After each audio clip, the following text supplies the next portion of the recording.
Okay, there we go. Right, good morning, guys. I'm really sorry about that. Facebook letting me down once again. It's always Facebook. Instagram works fine. Everyone move over to Instagram. Right, I've got my notes with me this morning on the back of the calendar. Just because, I wanted to address this because it's something that's coming up quite a lot in conversations in community groups and mainly in DMs, direct messages. A lot from good morning, a lot from people worrying and people getting concerned. So it's really just to hopefully give you a bit of comfort, to make you realise that you're doing the right thing and that you're absolutely fine.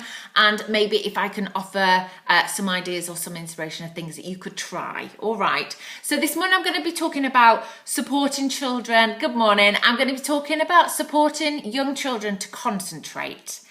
I get a lot of messages that start with my little boy cannot sit still, my little girl cannot focus, or my little one cannot concentrate for long periods of time, it's mainly cannot sit still, my toddler can't sit still, all those sorts of ones basically are lots of things that I get, lots of messages I get. And my first response is, don't worry, because actually I bet when you watch them and when you watch their play, they're probably in line with the majority of children. Now, of course, the advice and things that I'm going to be talking about and giving you today doesn't include special needs children. So this is very much an average for majority of children. So just to bear that in mind, okay? But yeah, so we're going to be talking about concentrating.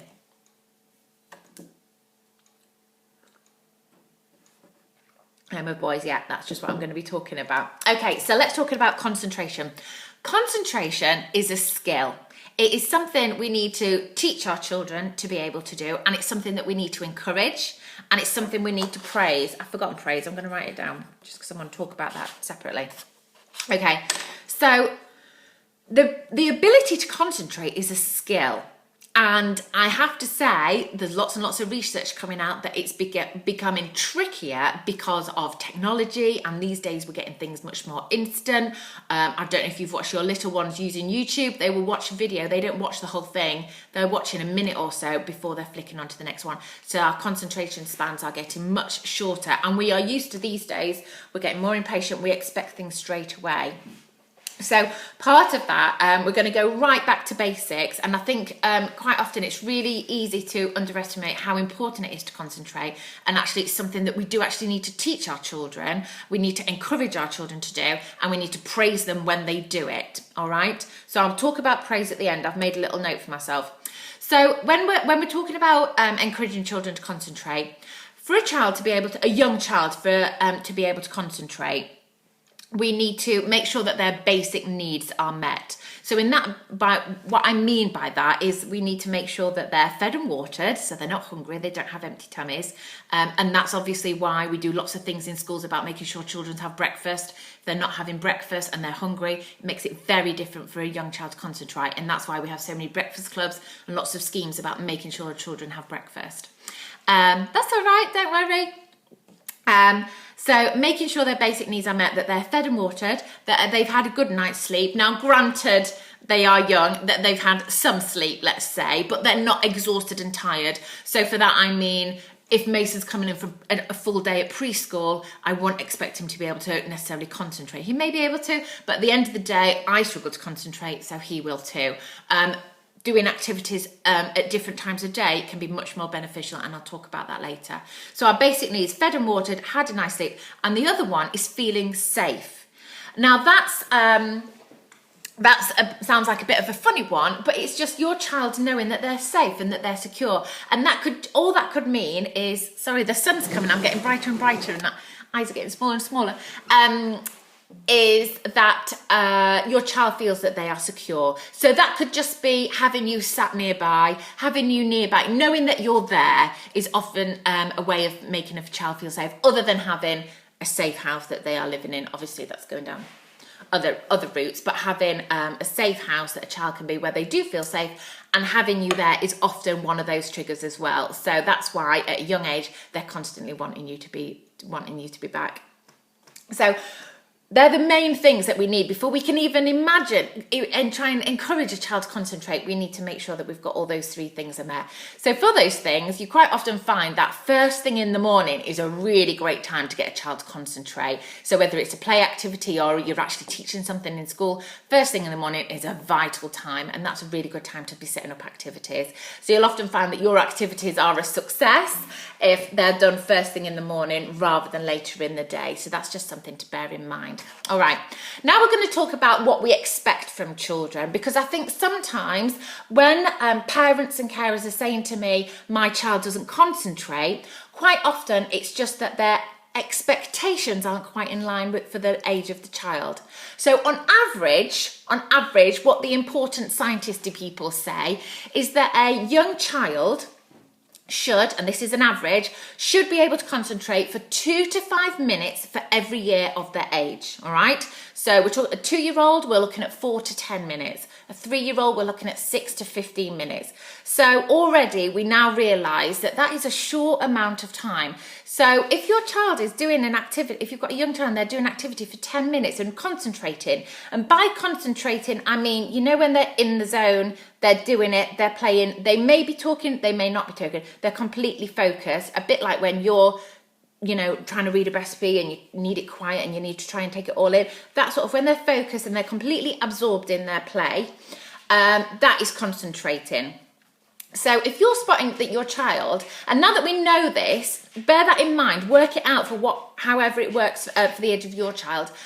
And it is a rough guide, but it's quite useful, because then when you do notice your child sitting and concentrating for 15 minutes, 20 minutes, something like that, you can realise that actually that's a really good amount of time, that they're doing really well, rather than thinking, well, that wasn't very long, I was hoping to get all that laundry out or get that email written or whatever. So it's making sure that our expectations are realistic for the age of the children.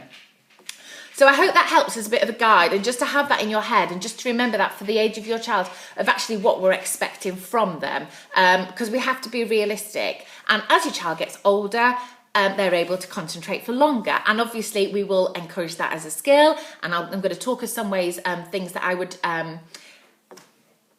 those numbers are definitely reassuring and very expecting longer stretch to get stuff done. Yeah, it's just the way it is. We all do it. I do it, and I should know better. We all do it, but it's often why, and that's a good example, is that is why when children are at school in reception, their classes are much shorter. The time they spend on the carpet should be 10-15 minutes, rather than the older ones that are sat at desks and they'll be doing longer lessons. And that's why, it's because they haven't got the full concentration just at that point. So it's a skill, and it's something that we're going to try and encourage. So yeah, now that we know those numbers, it's really worth bearing in mind, and maybe have it on a post-it on your fridge or somewhere, just so that you're aware of it, particularly for the age of your child. All right, I can't read all the comments because I've got so much to say. Sorry, guys. So I'm going to now mention a few things that you could possibly do to try to encourage, to really foster the skill of concentrating in your young child. So lots of different, I've got 5 tips here for you. So first of all, a quiet house goes a long way. Now, I know that's not easy, particularly for anyone with a young baby at home, so don't be feeling bad about anything like that. But by a quiet house, I mean having the TV off. That is always my key thing. Turn the TV off. If your child is playing and completely ignoring the TV, please try, if you can, turn it off. I'm one of those that has to have the radio on all the time, and I do make a conscious effort of turning it off, particularly when Mason's playing. There are other times of the day, but when your child is playing, turn the TV off, because what can happen is they may be playing, let's say they're in a sensory box with some rice and they're playing, and all they need to hear on the music in the background is the Peppa Pig theme tune, and it will cut their concentration, and they'll look up and they've broken their concentration. Where actually, if that music wasn't there, and you can't guarantee a quiet house, obviously I get that, this is the real world, but just by having the TV off can really make a difference. I've seen Mason do it, I've seen adverts come on TV, and they look up, they're drawn to it, and it breaks off their concentration. So if you're trying to encourage your little one to concentrate, it's about really encouraging them to have chunks of time in the day where they get a chance to concentrate. So having the TV off can be a really good habit to get into. When your child's playing, turn the TV off. And then other things, other distractions to manage can be really useful. Now, this is one to have a little chat with your family members, because grandparents, I hate to say it because it's all with the best intentions, grandparents do it. My husband does it a lot, and I tell him, and he now knows because I tell him a lot. And to encourage a child to concentrate, we need to give them chunks of time to be able to concentrate. So if you see that your child is concentrating, is focused and doing on something, try not to ask them loads of questions. Try not to interrupt them. Try not to interrupt their block of concentration, because as we've said, it's not going to be for long. It's going to be for 10, 15 minutes, if that. It's only going to be a short period of time. But if you're cutting in with a question, or what do you want for lunch, Mace? It's going to cut their concentration, and they've lost their trail of thought, and it may be tricky for them to get it back again. So try to get out the habit of firing questions at them. What you doing? What you playing? Should we do this today? Oh, isn't it? Try and, if you can, I know it's really hard, and obviously I'm not here to make anyone feel guilty like they're doing anything bad. It's just getting in that mindset of trying not to interrupt them. And I'm going to give the example of my husband, because he's not here to hear this. He used to do it quite a lot, particularly if Mason was out in the garden and concentrating. Maybe he was digging or playing with his diggers or doing something. And there'd be a helicopter or an aeroplane or something like that. Mason's really into his vehicles. And my husband would say, look, Mason, look, aeroplane.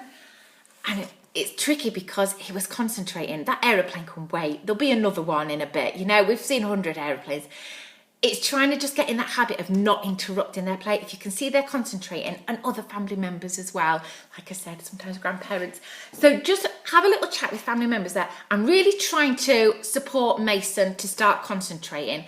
Can we all just try, if you see he's playing, if you see he's in the zone, just to leave him, just to give him 10 minutes, just to let him, because as I said, it's only for a short period of time. They will come to the end of their concentration. They'll break off, they'll look up, they'll look around, and then that's a good time to say, right, what do you fancy for lunch? Or if you've made lunch, if it's a sandwich, can it wait? Can it wait until their concentration has ended? Now, I know it's not realistic. I know it's hard. You might have a doctor's appointment. There are places we have to be at certain times. But it's just bearing in mind, if there are things that come cropping up in the day, can they wait? Can they wait 5 more minutes until they break off and then concentrate? When they break off their concentration, they'll maybe start talking to you. They'll maybe start looking around. They'll maybe wander off, that sort of thing. I'm really conscious of not making people feel bad or guilty with this. So I really hope it's not coming across like that. I'm just trying to give some tips that might be useful.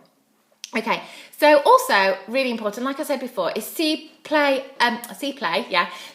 concentrating as a skill. It is actually something that we need to practice at doing. So doing these sort of things, having a house that encourages concentration can be really useful. And part of that is acknowledging it as well. So if, for example, Mason has been playing, he's been in his, I've got a sensory box here, that's why I keep looking over. He's been in his sensory box, he's been playing, and I notice, he's been at that for 20 minutes or so now. When his concentration breaks off, I would say to him, Mace, do you know what?